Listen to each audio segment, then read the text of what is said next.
माझं मेसेजचं epic आयडीच available नाही, म्हणजे तिचं वोटिंग लिस्टच गायब झालेलं आहे. की 2002 ला एक SIR झालेलं होतं निवडणूक आयोगाकडून, आणि 2002 ला ज्यांचे नावं आहेत वोटिंग लिस्टमध्ये आणि ज्यांची नावं आता 2026च्या वोटिंग लिस्टमध्ये आहेत, त्यांना काहीतरी डॉक्युमेंट फोटो देऊन ते त्याच ठिकाणी राहतात हे प्रूव्ह करायचं असतं. पण जेव्हा आमच्या गावातला BLO जेव्हा मला फोन केला की साहेब तुमचं नाव कुठे लिस्टमध्ये मिळत नाही, म्हणजे माझे वडील आता जे हयातीत नाही आहेत, माझी आई, माझा भाऊ आणि माझं, आमच्या कुटुंबाचं नाव सोडलं तर बाकी सगळ्यांची या गावातल्या जवळजवळ 4000 लोकांची नावं आहेत, फक्त आमच्या कुटुंबाचं नाव नाहीये. तर मी म्हटलं असं होऊच शकत नाही. माहितीप्रमाणे मी 2003च्या जिल्हा परिषद निवडणुकीमध्ये फॉर्मही भरलेलं होतं, बाकीच्या सगळ्यांची नाव आहेत, फक्त आमच्या कुटुंबाचं नाव. आपण पाहताय टॉप 10 महाराष्ट्र न्यूज. सध्या वसई विरार शहरामध्ये SIR प्रक्रिया सुरू आहे. आता ही प्रक्रिया खरंच योग्य रीतीने होते का? माझ्यासोबत याविषयी चर्चा करण्यासाठी कायदेतज्ञ जिमी गोन्साल्विस आहेत.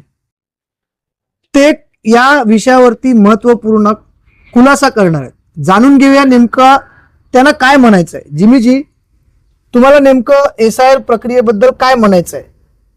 बघा, आता या SIR प्रक्रियेमध्ये संपूर्ण देशामध्ये मागील वर्षभरापासून, म्हणजे मला वाटतं बिहारच्या इलेक्शन पासून गोंधळ निर्माण झालेला होता.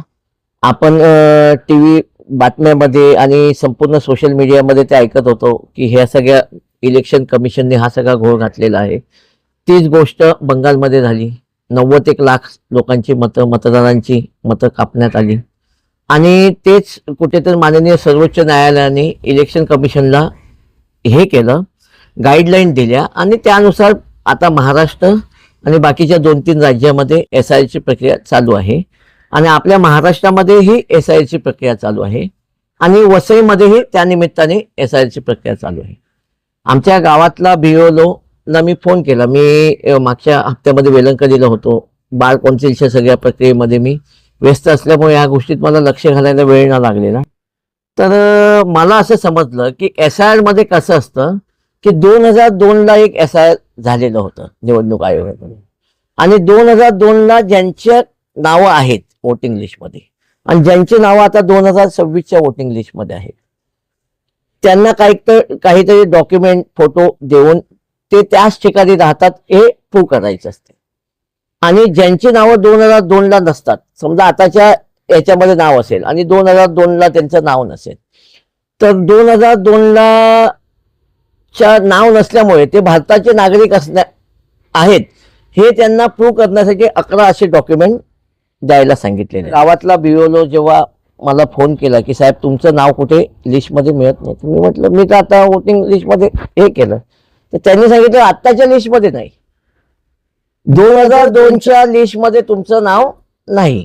गाव आहे म्हणजे भाटोरी जो आहे तो 149 पार्टमध्ये येत होता.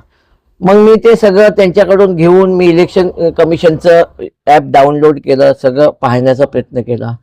मी 25 वर्षापासून राजकारणात असल्यामुळे मला एक वोटर कोणत्या घरी राहतो, कुठे काय राहतो, हे सगळं मला या एरियातलं सगळं जवळजवळ पार्ट आहे माहीत आहे.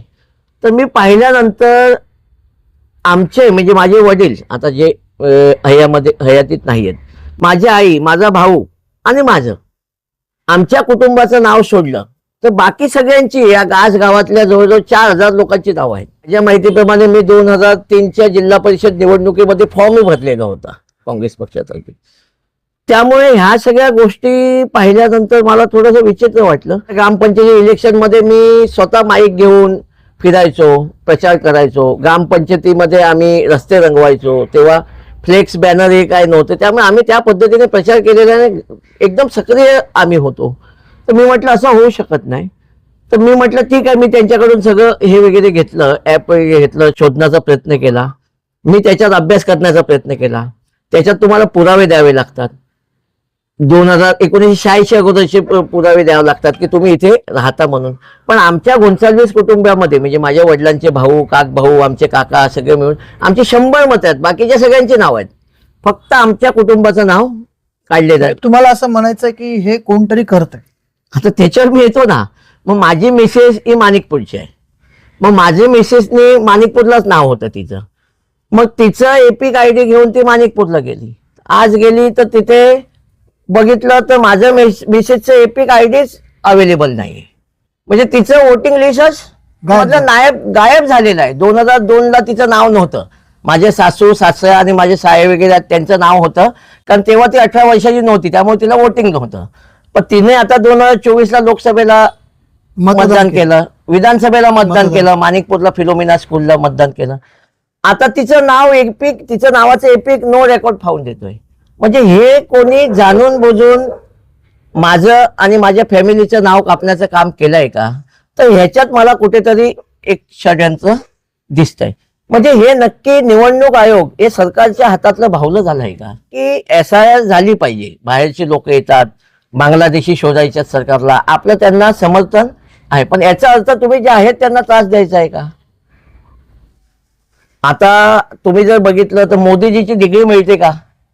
मग हे लोकांना आता जेव्हा मी माझ्यापर्यंत हा विषय आला तेव्हा मी पाहायला लागलो हे काय चाललेलं आहे. म्हणजे आपल्याकडे आपण काल संध्याकाळी काय जेवलोय ते आपल्याला माहित नसते. समजा आता आमची ही गावात राहून ही परिस्थिती आहे, तर आता गेल्या 20 वर्षात वसईमध्ये असंख्य लाखो लोक मायग्रेट झालेली आहेत, मुंबईमधून आलेली आहेत, कोण गावाकडून आलेली आहेत. मग त्यांनी काय करायचं साहेब? हा एक सिरियस विषय आहे आणि मला वाटलं तुमच्या माध्यमातून तो लोकांपर्यंत पोहोचला पाहिजे. की जेव्हा ही महाराष्ट्र SIR चालू झाली तेव्हा माननीय सर्वोच्च न्यायालयाने सांगितलेलं आहे निवडणूक आयोगाला की तुम्ही प्रत्येकाला नोटीस दिली पाहिजे, कोणाचंही नाव तुम्ही डिलीट करायचं नाही. म्हणजे बंगालमध्ये जे झालं, बिहारमध्ये जे झालं ते महाराष्ट्रात होणार नाही. प्रत्येकाला संधी दिली पाहिजे की तुमचं नाव का नाहीये. आता कसं त्यांनी 2002चं महाराष्ट्रात झालेलं होतं, ती क्रायटेरिया पकडलेली आहे. पण हे BLO लोक खरोखर हे गोष्टी करतील का? त्याच्यामध्ये एक गोष्ट अजूनही घडलेली आहे की काही BLO कोणत्या तरी पक्षाच्या कार्यालयामध्ये ही प्रक्रिया सुरू करतात. हेच एक्झॅक्टली मी सांगतोय ना. म्हणजे BLOने BLOचं काम करावं, हे काम कोणाचं आहे? जिल्हाधिकाऱ्याचं आहे. हे काम कोणाचं आहे? तहसीलदारचं आहे. हे काम कोणाचं आहे? प्रांत अधिकाऱ्याचं आहे. तर त्यांनी या सगळ्या गोष्टी कराव्यात. जेव्हा मला हे लक्षात आलं, माझ्यावर हा प्रसंग ओढावला, तेव्हा मला कुठेतरी लक्षात आलं, त्याच्यात मी डेपमध्ये जायला सुरुवात केली. याच्यात मी सुप्रीम कोर्टात एक PIL पण फाईल करणार आहे, कारण माझंच नाव नाही आहे 2002च्या लिस्टमध्ये. तसं माझ्याकडे पुरावे आहेत, माझ्याकडे जातीचा दाखला आहे, माझ्याकडे जातीची व्हॅलिडिटी आहे, आमच्याकडे इथे दाखवायला पुरावे आहेत की आम्ही 100 वर्षापासून राहतोय. पण जे नागरिक स्थलांतरित झालेले आहेत आणि जे धर्मनिरपेक्ष नागरिक आहेत, वोटर्स आहेत, तर त्यांच्या विरोधात कुठेतरी कट केला जातोय का? हा पण एक भू येतोय ना याच्यामधून.